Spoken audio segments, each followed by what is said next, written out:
Chapter 322 to 324. Hinata dashed straight at the monstrous humanoid who was the source of the gray worm, intending to knock it out with one hit.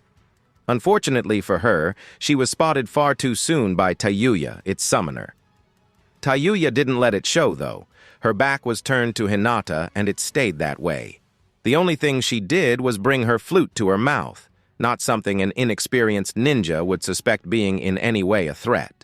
Hinata was almost upon the hulking figure, her palm raising its way through the air towards it while chakra gathered around it. Her goal was almost in her grasp. But suddenly Hinata's eyes widened when the second hulking figure, one holding a massive club, moved to intercept her. It was fast, too fast for its apparent frame. Hinata found herself facing a decision. She could strike the figure in front of her and get struck by the club or evade backward. Maybe I could deliver the palm strike and go instantly into kaiten, Hinata mused, as her brain worked overtime to create a valid strategy. It was then that her ears registered a vibrant sound of music as her opponent started playing her flute. Hinata's very first thought was that it was an instrument that would help the woman with controlling the massive figures, but when she saw her chakra's erratic flow, "Genjutsu?" Hinata inwardly freaked out and instantly flared her chakra out of several tenketsu just to be sure. While it didn't take even a split of a second for Hinata to realize she was caught in a genjutsu and then breaking out of it. In fact, she broke out of it so fast, she didn't even get to see what effect the genjutsu had. Her body still stopped advancing, and that made Hinata's decision for her. Realizing she no longer had time to strike and then use kaiten to avoid the club, Hinata's only option was to forego the attack and step back, evading the club by a small margin thanks to the precise vision granted to her by the Byakugan and her natural nimbleness.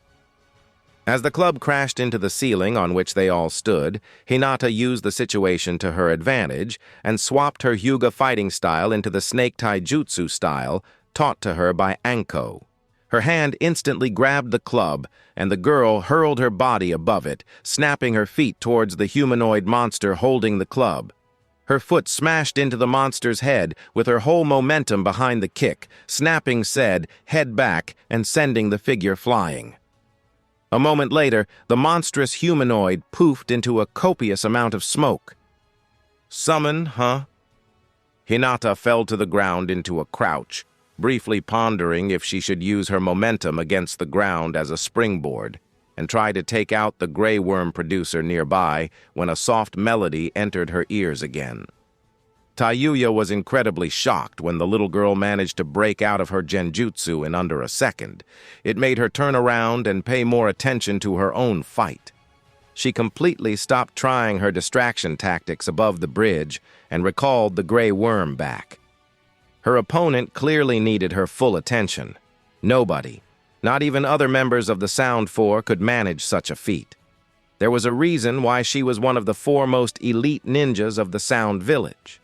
Her techniques were special, unexpected, and the synergy between her genjutsu and summons enabled her to take down most jonins. To think a genin would not only break one of her genjutsu quicker than it would take a jonin to even notice something was wrong. What the fuck was Konoha feeding its kids nowadays? Tayuya didn't even manage to get out of her first shock when the small girl suddenly completely changed her body movements, and the next thing Tayuya knew was that one of her summons was forcefully sent back into its home realm. That shook Tayuya out of her reverie pretty quickly. She noticed Hinata's eyes calculatingly flicker towards her doki, who was the source of her best weapon, the ethereal gray worms. "Oh no, you bitch! No way am I letting you go for it," Tayuya thought, and started playing her flute again, this time choosing a more vicious and immediate genjutsu. It clearly worked as Hinata flinched and obviously abandoned her plan to press her attack as she retreated back, creating some distance between them. Hinata inwardly groaned. The last genjutsu took her even less time to dispel than the first one since she expected it, but even for that split of a second, she felt a massive surge of pain. It was all mental and her body was completely fine, but this only proved her opponent had a way to affect her. That wasn't a very reassuring thought. At least it is not 4 versus 1 now, Hinata mused, her mood souring despite the fake cheer she tried to summon. Right, it's 3 versus 1. Not a big improvement. She forcefully calmed herself and focused on her Byakugan. Sidestepping to the right, Hinata evaded just in time to make the gray worm that emerged from the ceiling under her feet. Her opponent clearly liked to use the phasing ability of these worms to attack, but Hinata had an advantage of see-through vision. She was also incredibly disinterested in what would happen should the worm actually land a hit on her. She saw it was composed mostly of spiritual energy, and whatever its purpose was, it would not be good for her continuous health. Tayuya narrowed her eyes when the girl evaded her sneak attack. So that is the ability of the fabled Byakugan? It will be almost impossible to hit the girl with those freaky eyes stalking my every move. Damn it! Just my luck. She disgruntledly cursed in her mind, already forming a plan to resolve this lavender-eyed problem of hers. "Doki, go and smash her brain out of her skull!" she shouted. Hinata noticed one of the humanoid monsters rushing forward with the intention of engaging her. This surprised her while making her quite happy as she ran at it, hoping to even the numbers. She was vastly outnumbered, and dealing with the summons was her best bet. She was a Hyuga, and her chakra strikes were powerful enough to send the summons on their way with just one well-aimed hit. The problem was getting the opportunity to land such a hit with all the dangerous distractions along the way. Whether it was the gray worms or the sound-based genjutsu, if they affected her during an unfortunate moment, it could spell disaster for her. Hinata wanted to summon shadow clones so much, but it would be for naught. The sound-based genjutsu would disrupt their chakra flow, dispelling them. It would have been just a waste of chakra. She and the Doki were almost upon each other when Hinata registered the sound of a flute, flaring her chakra even before a genjutsu could affect her. It still brought her a brief surge of pain and gave the Doki a chance to attack. This Doki had its upper body naked, and on his forearms were strapped claw-shaped devices. It almost managed to hit Hinata with one of them. Only thanks to her inhumanly trained flexibility was she able to bend backward, go into a bridge position before flipping herself back through the air. Apparently, Tayuya counted on it and used that particular moment to throw a kunai at Hinata. Hinata noticed too late. She was mid-air and couldn't dodge the kunai. It was also too close and too fast for her to whip out her own kunai and parry it. There was only one thing she could do. Kaiten! She spun mid-air, releasing a surge of chakra to the surroundings as a blue spinning ball appeared around her, deflecting the kunai. To be honest, Hinata wasn't happy with being forced to use such a chakra-heavy technique to deflect a normal kunai. As she was spinning, she suddenly noticed the half-naked Doki figure that almost landed an attack on her opening its mouth, and another gray worm emerged out of it, snapping into her direction. It was honestly disgusting. Hinata didn't panic. It might be too close for her to evade, and she couldn't simply stop Kaiten midway.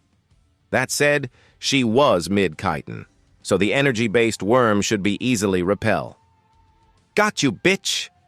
Tayuya suddenly screamed excitedly. Before Hinata could comprehend the reason for her opponent's excitement, the gray worm, much to her horror, went right through her kaiten, passing through her body as if it was intangible. Hinata got out of her shock and ended her kaiten, seeing as it was useless against the worm, and jumped back, getting the worm out of her body. She was fine. There was no wound or even any injury. And then vertigo hit her, making her sway on her feet as incredible tiredness spread through her body. Hinata quickly understood that a massive chunk of her stamina was just consumed. Well, at least now I know what the worms do, she thought while wincing at how much weaker her body felt while she started breathing hard. She was a taijutsu-based fighter, someone who could bypass her best defensive jutsu and sap her stamina was a nightmare to deal with. Tayuya clicked her tongue. The small girl still managed to stand up after her attack landed, Really? How was that supposed to be genin level? Most genins would be unconscious from the gray worm going straight through their heart, the major chakra point in the body. Tayuya depended on genjutsu, which apparently barely worked against the girl. She also mostly used the gray worm's ability to phase through obstacles to land a hit with them.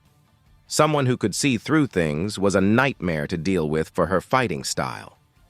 Isn't this bitch my natural enemy? Both women wryly thought, warily staring at each other as they realized this fight would be a lot more troublesome than they first suspected. Sasuke heard Kakashi's order and grimaced as the wound on his shoulder tingled with nervosity. He wanted him to fight the archer who almost killed him? Well, okay then, Sasuke thought, trying to muster eagerness for a battle, but somewhat failing when images of his head popping like a balloon due to a well-aimed golden arrow emerged in his mind. Sasuke ran towards the railing, grabbed it, and somersaulted over it, letting his body into a free fall as he pumped it full of chakra. When he finally hit the water surface, a large splash was sent all around, while Sasuke's body was at most slightly rattled as opposed to being turned into a broken mess, as would happen if he didn't enhance his body. Crouching down, Sasuke sprang forward like a rocket, running straight in the direction of the archer while his Sharingan was in full blaze, hoping to notice any arrow flying at him soon enough that he will be able to dodge. Yet, even after 5 seconds of running on the water, no arrow was shot at him, and he was almost upon his opponent. Seeing that Naruto's clones that were previously morphed into inanimate objects and strewn around the surroundings were distracting the archer long enough for Sasuke to close in was relieving for the Uchiha. It wasn't as if Naruto was allowed to spread around his traps, so, with Naruto's current strength, these clones should be easily dispatched by any competent jonin in under 3 seconds. The fact the archer did not have them dealt with already, which allowed Sasuke to approach unhindered, lessened Sasuke's nerves a lot when he started thinking that maybe his opponent is not all that skilled fighter. Kidomaru finally popped the last orange nuisance, and with the corner of his eye, noticed the Uchiha brat closing in. Great. He inwardly groaned. Just my luck to get Uchiha as an opponent. Oi, Uchiha! Kidomaru was about to try to stop this clash, but Sasuke wasn't listening and dashed at him, throwing a punch Kidomaru promptly caught with his lowermost left hand. Oi! Time out! Before Kidomaru could take a proper hold on Sasuke's fist, Sasuke jumped into the air and twisted his body, snapping a high kick aimed at Kidomaru's throat. Needless to say, Kidomaru blocked it with the forearm of his middle right arm, scowling in annoyance. Uchiha! Listen to me, dammit! Sasuke used the momentum of his foot clashing with Kidomaru's forearm to spin mid-air on said forearm, making Kidomaru wince, which almost prevented him from blocking the follow-up kick aimed at his head. He only barely managed to intercept it with the palm of his uppermost left hand, pushing forward, intending to unbalance Sasuke. Sasuke, however, used that to his advantage and pushed against, more like kicked, really, Kidomaru's palm with his foot, launching himself away from the six-armed man. As he was flying through the air, he again twisted his body, intending to land on his feet rather than his head. But he also used this twist to sneak throw a kunai at Kidomaru's chest. Kidomaru's eyes widened for a moment. This was actually a pretty good combo, and most chunin would fall for it. Not everybody was awesome and had 6 arms after all. The kunai hit Kidomaru's chest, only to shock Sasuke, who just landed on the ground a few feet away when the sharp, pointy steel uselessly bounced away from Kidomaru with a metallic clang. Armor, huh? Sasuke frowned. Ninjas seldom wore armor as it got in the way too much, so he didn't suspect his opponent to wear one either. Next time I shall aim at the throat. Oi, oi, oi, Uchiha brat. It's rude to throw kicks and punches at people when they are talking to you. Nobody taught you manners, hoo! Kidomaru shouted with a tick mark pulsing on his forehead, his lowermost arms crossing on his chest. Honestly, what do they teach Konoha's brats these days? He disgruntledly muttered. He couldn't hurt the Uchiha, damn it. He was already in deep shit because the damn red-eyed bastard had suicidal tendencies. His arrow almost took the brat's head clean off when he swapped places with Tazuna. Try to explain to Orochimaru that the target of his latest obsession was almost killed by you because he jumped into the way of your attack. That shit ain't fun! Kidomaru already inwardly wept when he imagined the punishment he would certainly be awarded when they came back from the mission. Not only that, but now the Uchiha decided to engage him. Was the brat trying to kill him with a borrowed knife? Shit. I can't even rough the brat up. Lord Orochimaru would be most displeased if the Uchiha didn't attend the Chunin exams. For fuck's sake, why me? Tayuya, that bitch. She always got the most luck. I can already imagine her laughing at my misfortune. Kidomaru inwardly cursed. May she choke on Sakon's dick. Look, Kidomaru tiredly sighed, irritably scratching the back of his head with his uppermost right hand. I don't really want to fight you. Can we call this a day? Sasuke blinked at the six-armed man, giving him an Uchiha trademark look reserved for idiots before scoffing. I won't let you interfere with the other fights. And that's what I was afraid of, Kidomaru mumbled, his eyebrow twitching. If it was up to Kidomaru, they would just kidnap the Uchiha right here and now. The opportunity was ripe, and there was no horde of Konoha ninja just waiting to save their precious boy wonder. Every Konoha ninja in range was preoccupied. It would have been so easy too. But no. He had no idea why Lord Orochimaru was so hell-bent on getting the Uchiha during the Chunin exams. The singular event when the defenses of Konoha will be dialed up to their maximum setting and the Konoha's ninja force will be fully alert. Look, kid, my lord would be very displeased if I hurt the last Uchiha. Could we, I don't know, maybe just stand here and pretend to have an argument? Kidomaru lamely proposed, instantly regretting it when his ears heard how it sounded. Sasuke lifted his eyebrow at that. So you are holding back because of this so-called lord of yours? He asked, condescendingly smirking. Kidomaru's eye twitched as he decided he really didn't like this brat. Yes, he simply said, not trusting to stop himself from adding some special Tayuya-approved words to that statement just to spite the Konoha brat. And I assume if you hurt me, there would be consequences for you. That's why you stay on the defense. Sasuke's smirk widened, the more Kidomaru's expression turned ugly.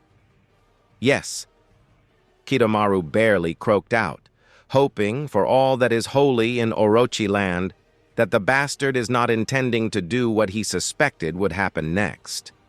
This brat might one day be his superior if Orochimaru got his way. Kidomaru really didn't want to. Alas. Sasuke sprang forward, dashing at Kidomaru, whose expression twisted in an ugly scowl as he mentally cursed 8 Uchiha generations back for raising arrogant pieces of... Sasuke suddenly dropped low to the ground and aimed a sweeping kick at Kidomaru's ankle since his upper body was protected 6 times over. Kidomaru jumped, avoiding the sweeping kick, his instincts urging him to return it with a skull-crushing kick to Sasuke's head. He only barely resisted actually throwing one. Sasuke pushed against the ground with his hands, propelling himself slightly up and to the side in order to evade any possible retaliation, while his free leg snapped towards Kidomaru's knee while he was mid-air. Sasuke's kick hit its mark, but the Uchiha didn't rejoice. Instead, he was forced to wince as if his foot impacted something extremely hard. Knowing his combo was forced to a sudden stop by this, Sasuke jerkily spun mid-air yet again, just enough that his hands would reach the ground before he flipped himself back, creating a small distance between himself and Kidomaru. This will require a lot more cunning and explosives, won't it? Sasuke bitterly lamented. Kakashi and Zabuza stared at Raiga, who stood in front of him, while his body language screamed irritation and annoyance to the whole world. Thank you for not participating in the assassination. Kakashi suddenly spoke. He fought against Raiga and knew well that Tazuna would be long dead if Raiga decided to sneak attack him in his lightning mode. Kakashi obviously had a few countermeasures prepared, but he was not 100% certain they would work. Raiga grunted in acknowledgement. "It's the fault of Gato and those conceited sound bitches," he disgruntledly said with a dark, dissatisfied look. "If it was up to me, I would have tried assassinating Tazuna the first day he started working on the bridge again. You would have been much more vigilant, but also much less prepared." Kakashi had to admit, Raiga had a point. Deep inside, he wouldn't really mind such an outcome either. He didn't delude himself into thinking they could protect Tazuna if Raiga was dead set on sneakily assassinating him. Anko could probably fight him on equal footing, maybe even slightly overwhelm him, but she definitely was not fast enough to save Tazuna if Raiga got a lucky shot in. If Tazuna died, Kakashi's team would have failed a mission, but they would be alive and well. Kakashi felt a bit ashamed for desiring such an outcome, but it was only natural. "But no," Raiga continued with loud exasperation, "the midget suddenly decided that killing Tazuna is not enough. Now he wants all the ninja protecting Tazuna also dead. Worst of all, he wants to do it in an overbearing display of strength to, show the bastards they should have never messed with the mighty Gato, or something like that." He mockingly tried to imitate Gato. "I had to wait days for the sound ninjas to arrive, and then they started acting as if they were some hot shit on sale." The midget is probably acting out to overcompensate for his height. Zabuza snorted in sympathy. He was a missing ninja for a time. He knew exactly what Raiga was going through. S-rank or not, he had to play nice if he wanted to earn money in a way that didn't include the death of his client and robbing him blind. Alas, having honor was not a very good quality for a missing ninja. Raiga waved his hand in a so-so gesture before speaking. "I only stayed because I have unfinished business with the copycat." He jerked his head in Kakashi's direction. "But since you are here, Zabuza, I'll gladly witness how much stronger you got, brat." His lips stretched into a condescending grin as he slowly unsheathed his blades. "Huh? No threats of brutally murdering me and taking my sword?" Zabuza asked in confusion, as he briefly wondered if the man in front of him was really a former member of the Seven Swordsmen of the Mist. Raiga just shook his head as if he'd just heard something absurd. Even if he killed Zabuza, he would not be taking Kubikiri Bocho for himself. He was too afraid of Mizukage deciding to personally hunt him down for that. He would not risk such a thing. "Enough talking." Raiga's body was abruptly enveloped with a thin but concentrated coating of lightning chakra. "Your partner received enough time to finish his preparations." His eyes flickered towards Kakashi, who slightly tensed. Raiga stepped back and spun the Kiba blade in his right hand, making its tip aim at the ground before he swiftly intensified the lightning aura around the blade, plunging it to the ground as if it was just butter. Kakashi grit his teeth as he felt the connection with his shadow clone, who was under Raiga, waiting for the best opportunity to strike, disappear. I was right. Kakashi bitterly thought with a small frown under his mask. He can somehow sense his surroundings to an incredible degree. No matter. Raiga suddenly widened his eyes, not having enough time to move even with his lightning aura, when a massive explosion engulfed him, sending sharp, jagged pieces of bricks from underneath him straight at his lower body. Kakashi smirked. His clone was destroyed, but not before it planted the special and extremely potent explosive tag he prepared for this fight. He and Zabuza instantly sprang forward, intending to press this advantage of theirs, hoping Raiga would be injured enough to tip the clash in their favor.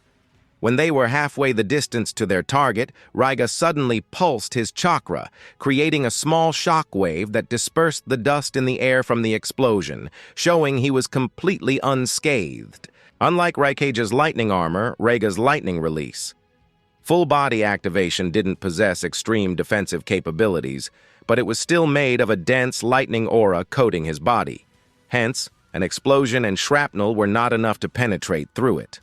Unfortunately, neither Kakashi nor Zabuza could use large-scale destructive jutsu because it would wreck the bridge. As much as they didn't like it, they had to try and engage Raiga in close-quarter combat. The first to reach Raiga was Zabuza, swinging the Kubikiri-Bocho in a downward arc, while putting as much of his strength and weight behind it as he could manage. Raiga furrowed his eyebrows, remembering that the wielders of Kubikiri-Bocho were always exceptionally gifted strength-wise. He didn't go for a full block and instead tilted the Kiba blade he raised into a blocking position slightly downward.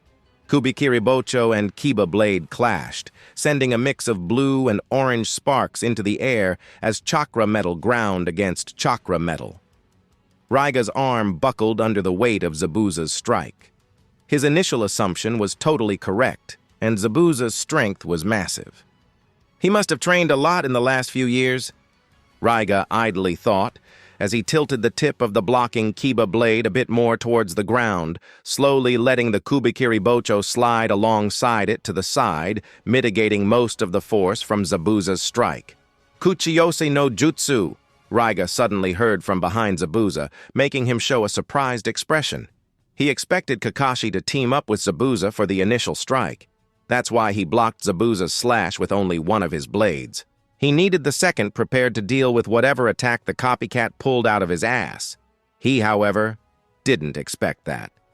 Smoke engulfed both Zabuza and a split second later Raiga, as Kakashi used his summoning just a few feet behind Zabuza, using his hulking frame as cover. "There are 8 new chakra signatures," Ranmaru quietly whispered to Raiga from his backpack. "They feel like dogs and are trying to encircle us." Raiga's expression shifted back to indifference, but his tone contained a hint of irritation. "Tell me when they are about to attack," he mumbled under his nose in a low enough voice that Zabuza had no chance of hearing it. Kakashi didn't want to waste the smoke from the summoning technique. The second his ninja dogs were in positions, all surrounding Raiga from every side, he pulsed his chakra in a special pattern that was established as an order to attack. Zabuza, knowing what to expect since he and Kakashi discussed possible strategies a lot, put more chakra into his arms, trying to pin Raiga down, maybe even force him to use the second Kiba blade as support against his strength.